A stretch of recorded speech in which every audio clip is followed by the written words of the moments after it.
Non. Je dis pas actuellement vraiment vrai, là, avec les religions et tout ça, de ce temps-ci qui se font la petite querelle, là. Mais comme je te dis, il y a des améliorations qu'ils pourraient mettre dans l'Église et tout ça. Moi, non, je crois pas que la religion est à l'image de Dieu. Dieu est supposé être bon, miséricorde et tout ce que tu voudras, ce qui va dans ce genre-là. Non, je crois pas que ça soit comme ça. I believe that when Jesus was on the earth, he created a church, his own church, with 12 apostles and a prophet, his church. But after a long period of time, that was lost, and a lot of people have changed it and created their own versions of what they believe is the church. Non. Je dirais que non, moi non plus.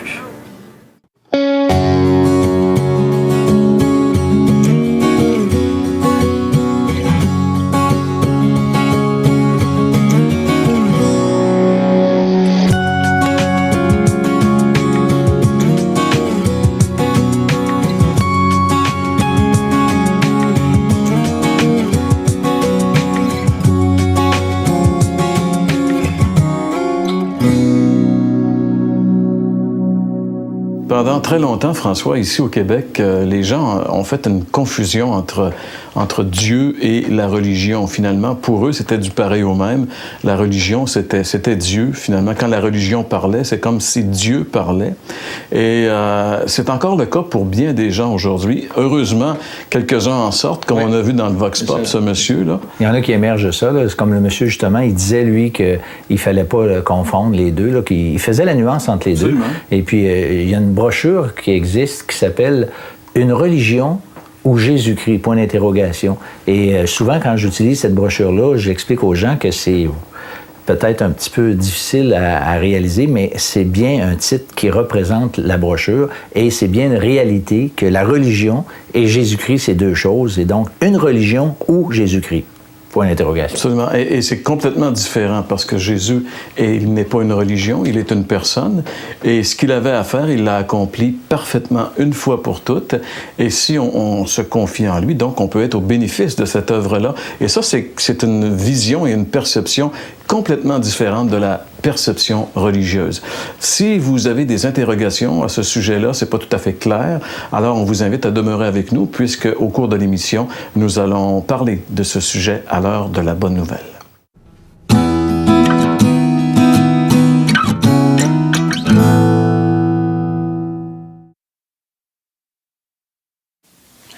Je voudrais parler aujourd'hui de ce qu'on pourrait appeler une difficulté éthique de la foi chrétienne et du christianisme dans son expression historique. On a accusé parfois, avec raison, le christianisme et l'Église d'être la source, d'avoir été la source, ou à la source de beaucoup de difficultés, en particulier de guerre, de violence, d'abus. Et donc, ces éléments ont amené des gens à remettre en question la foi chrétienne. Alors, je crois qu'il faut redresser un petit peu la balance en notant d'autres faits que si l'Église et si le christianisme a été effectivement à l'occasion responsable de certains maux et de guerres, etc., le christianisme est aussi responsable d'énormément de biens. Il est à la source de changements de société, de changements d'individus qui se comptent littéralement par millions et par centaines de millions. Deuxièmement, il ne faut pas faire passer ou accepter en tout cas comme foi chrétienne tout ce qui passe sous le nom foi chrétienne. Après tout, Hitler lui-même a voulu se draper de la foi chrétienne et il en était très très loin. Donc il faut examiner ce qui se passe pour la foi chrétienne et voir est-ce que c'est vraiment fidèle aux sources bibliques en particulier. Et troisièmement, je crois que comme chrétiens, il nous faut nous reconnaître que nous sommes imparfaits, que Dieu travaille avec un matériau qui est imparfait, que nous sommes traversés par le mal. Et nous sommes, à l'occasion, peut-être beaucoup trop souvent, responsables de maux et d'injustices dont nous ne devrions pas être. Et alors là, il nous faut nous-mêmes travailler donc à être de meilleurs artisans et de meilleurs ouvriers et de meilleurs représentants de Dieu, et en même temps inviter les gens à rencontrer Dieu et à écouter le message de Dieu tel qu'il est vécu et exemplifié dans la personne de Jésus-Christ, qui est l'exemple unique d'une vie parfaite vécue pour Dieu.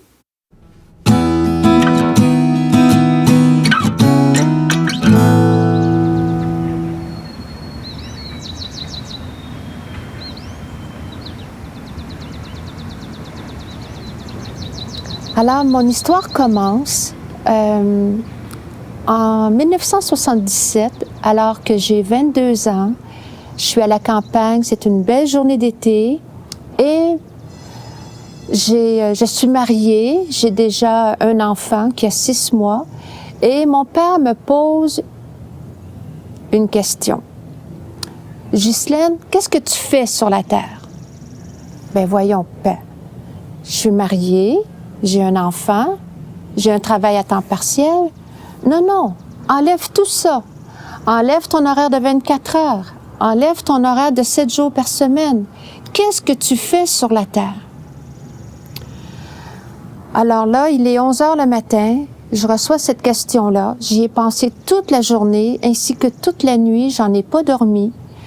Et quand je pensais à cette question, ça m'angoissait tellement, ça me troublait. J'avais l'impression que je descendais dans un grand tunnel noir et que j'avais rien pour me raccrocher.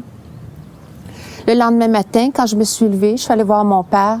Là, je lui ai dit, « Toi, Papa Paré, je ne veux plus jamais que tu me poses cette question-là. J'en ai pas dormi de la nuit. » Alors, mon père a fait un petit sourire, puis il m'a dit, « Tu sais, j'ai posé la question à beaucoup de personnes, des personnes très instruites, très religieuses, et j'ai pas eu de réponse encore. Si tu trouves une réponse, tu me le diras. » Alors, les années ont passé et j'ai vraiment essayé d'éviter cette question-là parce que ça me troublait beaucoup. En 1983, nous déménageons en Repentigny et peu après notre arrivée, il y a 2 jeunes qui frappent à la porte et qui veulent nous partager la bonne nouvelle de l'Évangile. Alors, je suis intriguée, je veux bien les recevoir, mais j'ai de la visite à ce moment-là. Alors, je leur dis, « Voudriez-vous revenir ce soir? » Alors, bien sûr. Alors, le soir, ils reviennent et ils prennent leur Bible. Et moi, je sais que des Bibles qui sont pas tout à fait exactes. Alors, moi, j'en ai une dans ma bibliothèque, ça fait 7 ans. J'ai essayé de la lire, mais je comprenais rien parce que j'ai grandi dans l'époque où on disait, vous pouvez lire la Bible, mais vous comprendrez rien. Puis effectivement, c'est ce qui m'arrivait.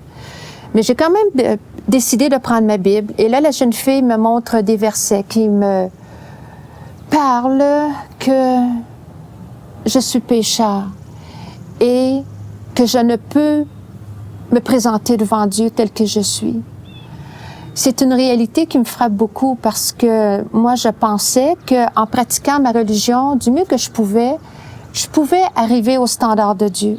Mais là, en lisant dans la Bible, puis je crois vraiment que c'est la parole de Dieu, je réalise que non, je pourrai jamais entrer dans la présence de Dieu tel que je suis. Je comprends également en lisant que Jésus-Christ a pris ma place à la croix. Il a pris tous mes péchés sur lui. Il a été puni à ma place. Il est mort pour moi sur la croix. Et le ciel que j'essayais de gagner par mes propres forces, il veut me le donner comme un don gratuit. Je n'ai qu'à le recevoir, à lui demander. Alors, je vais faire venir les jeunes 3 fois. Et finalement, à la fin, ils me laissent un petit livre et des versets à lire. Et pendant une semaine, je vais vraiment lire ma Bible et le petit livre également. Et je me dis, et je comprends les paroles que je lis. Depuis que je suis toute petite, en allant à l'église, on disait souvent, c'est par lui, c'est avec lui, c'est en lui.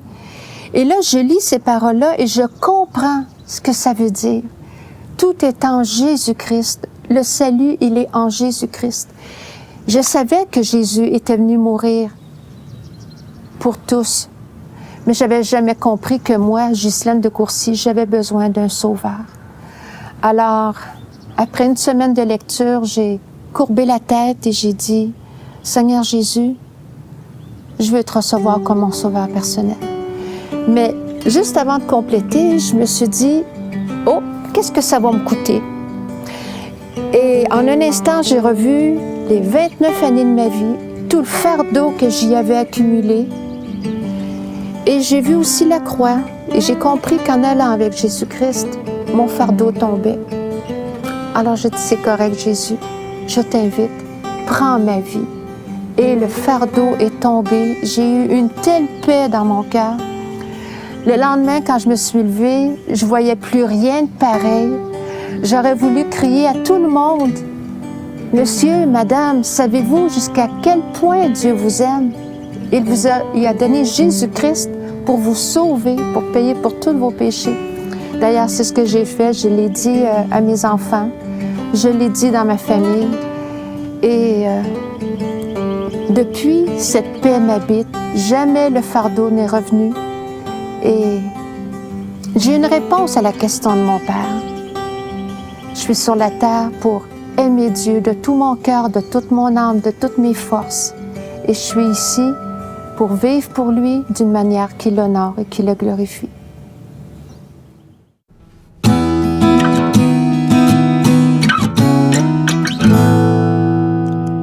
C'est en l'année 52 de notre ère que le grand aventurier intrépide et missionnaire, l'apôtre Paul, arriva dans ce qui était à l'époque la plus grande ville de Grèce, Corinthe, une ville portuaire aux mœurs dissolues dont la population importante oscillait entre les 700 à 800 000 habitants.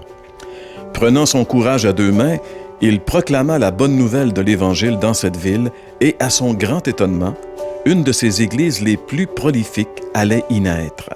Quelques années plus tard, probablement en 57, il écrivait une lettre à cette église. Et voici un extrait de ce qu'il lui disait. « Ainsi, celui qui est uni au Christ est une nouvelle créature. Ce qui est ancien a disparu. Voici, ce qui est nouveau est déjà là. Tout cela est l'œuvre de Dieu qui nous a réconciliés avec lui par le Christ et qui nous a confié le ministère de la réconciliation. En effet, Dieu était en Christ, réconciliant les hommes avec lui-même sans tenir compte de leurs fautes, et il a fait de nous les dépositaires du message de la réconciliation. Nous faisons donc fonction d'ambassadeurs au nom du Christ, comme si Dieu adressait par nous cette invitation aux hommes. C'est au nom de Christ que nous vous en supplions.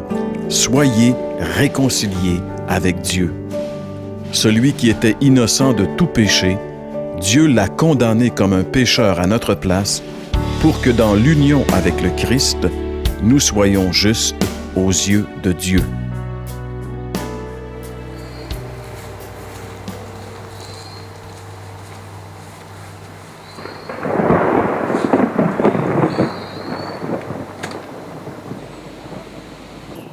Il est probablement impossible de lire la Bible sans venir assez rapidement à la conclusion que l'homme a un sérieux problème avec Dieu. Et ce problème-là, bien sûr, il est causé par ce que la Bible appelle le péché.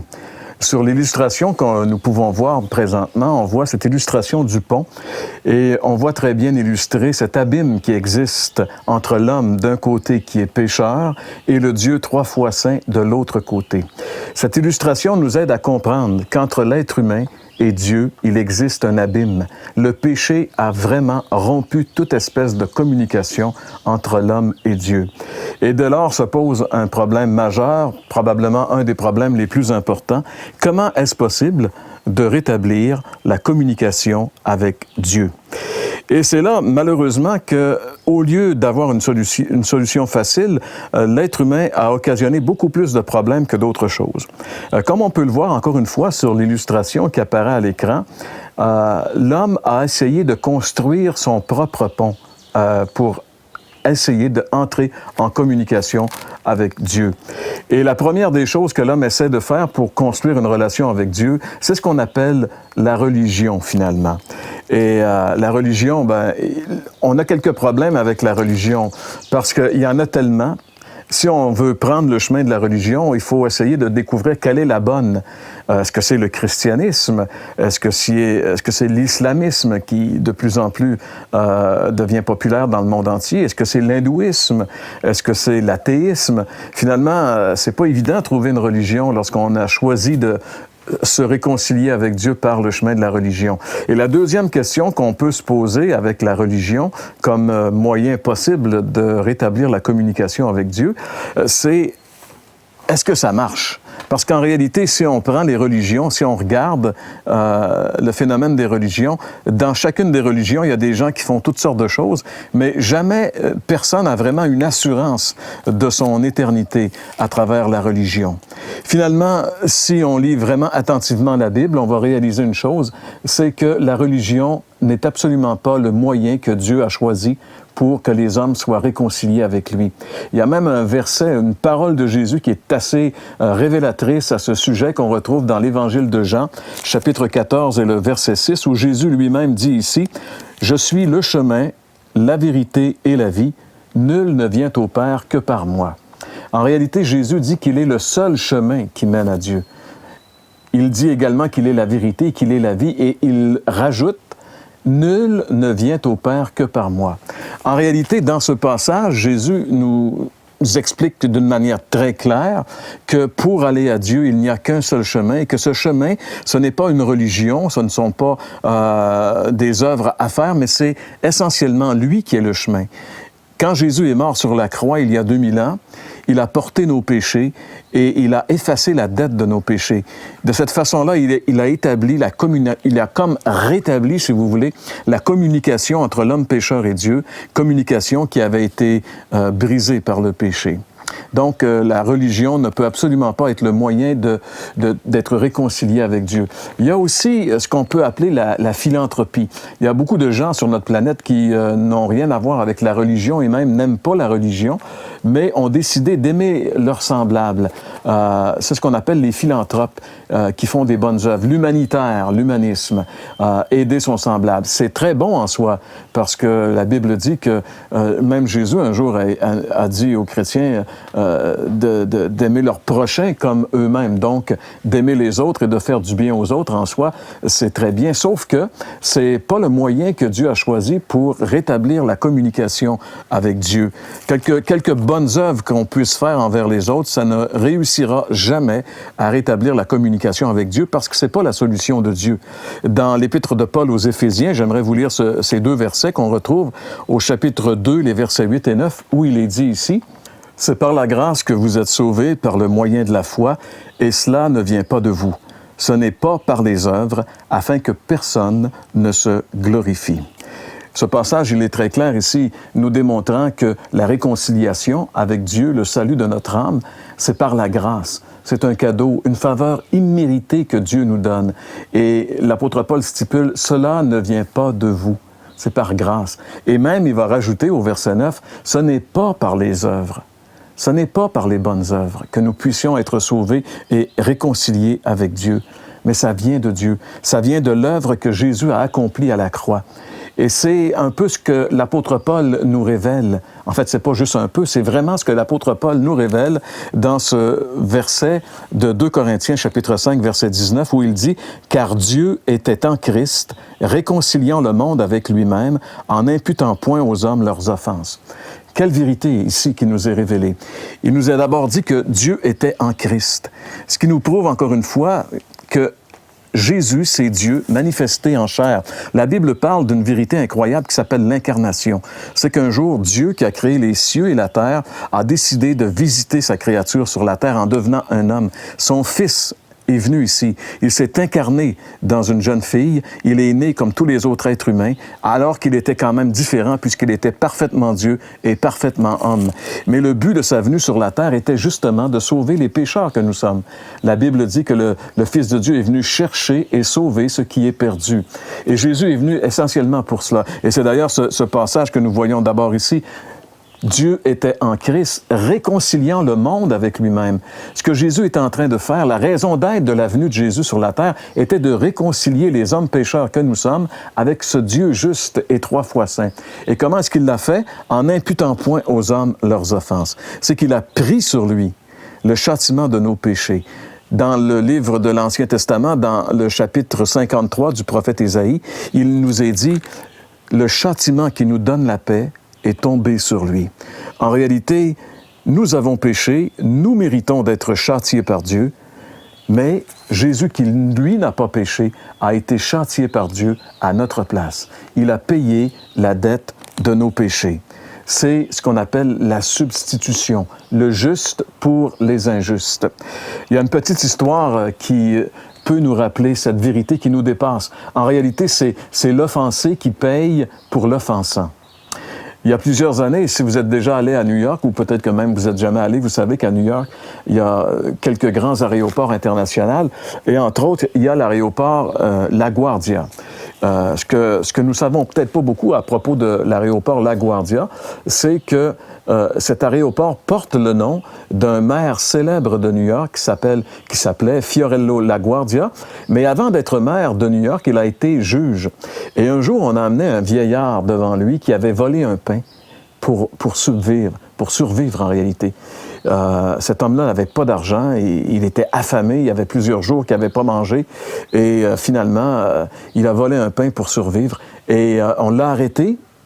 Les policiers l'ont arrêté à cause qu'il avait volé un pain. Ils l'ont amené devant le juge LaGuardia. Et quand on a présenté cet homme au juge LaGuardia, en tant que juge, il était un peu déconcerté de voir cet homme qui était devant lui, ce vieillard qui avait été obligé de voler un pain pour manger.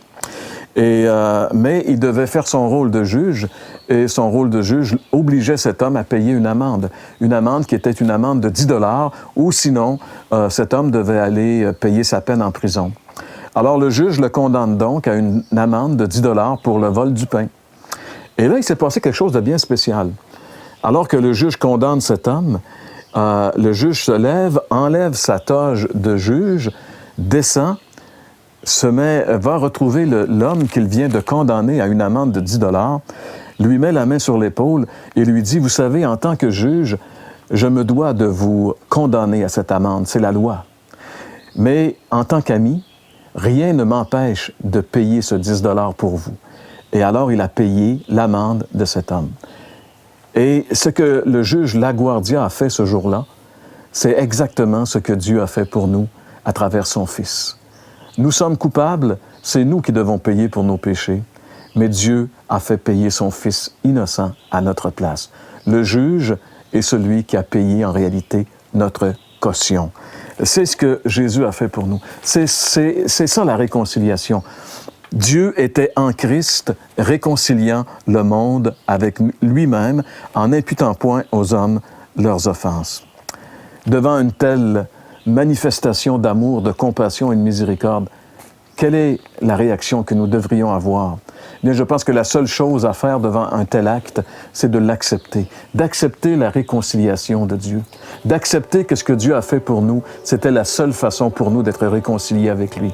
Et si vous voulez être réconcilié avec Dieu, c'est très simple. Vous devez d'abord reconnaître que vous êtes pécheur. Vous avez péché. La Bible dit tous ont péché et sont privés de la présence glorieuse de Dieu. Deuxièmement, la Bible dit que Dieu nous aime. Dieu a tant aimé le monde qu'il a donné son Fils unique afin que quiconque croit en lui ne périsse pas, mais qu'il ait la vie éternelle. Et finalement, nous devons le recevoir comme Sauveur et Seigneur. Dans l'Apocalypse, chapitre 3, le verset 20, il est dit « Je suis à la porte et je frappe. Si quelqu'un entend ma voix et ouvre la porte, j'entrerai chez lui et je souperai avec lui, dit Jésus. » Avez-vous entendu le Seigneur frapper à la porte de votre cœur aujourd'hui, à travers cette émission, à travers la parole de Dieu? Ouvrez-lui votre cœur maintenant. Dites-lui simplement « Seigneur, entre, fais ta demeure en moi, je te donne ma vie. Fais de moi celui que tu veux que je sois enfin. » Et si vous êtes sincère en faisant cette prière, le Christ va venir en vous. Il va complètement transformer votre vie. Et enfin, vous serez réconciliés avec Dieu.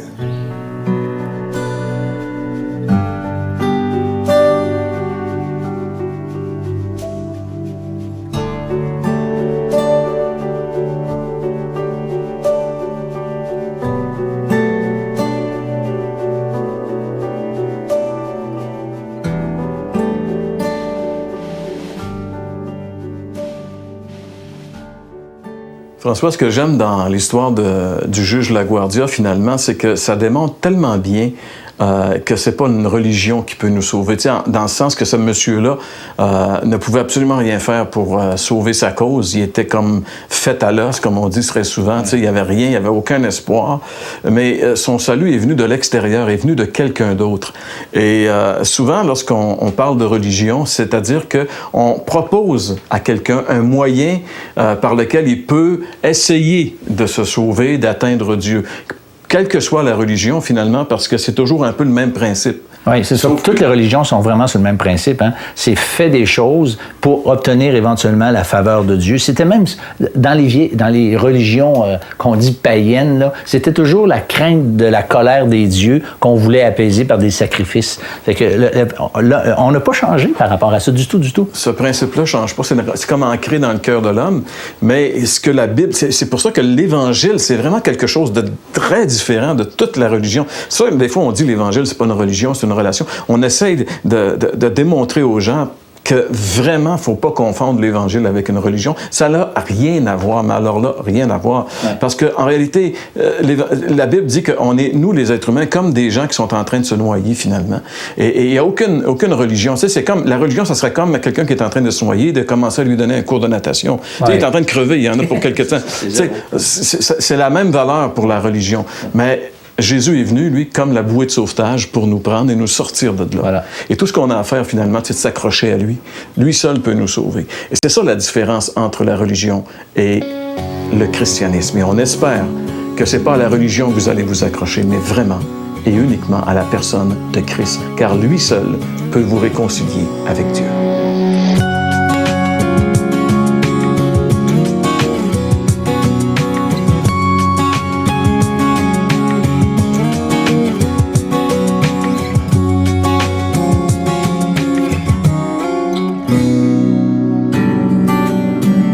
Nous remercions le Service d'orientation biblique de Québec.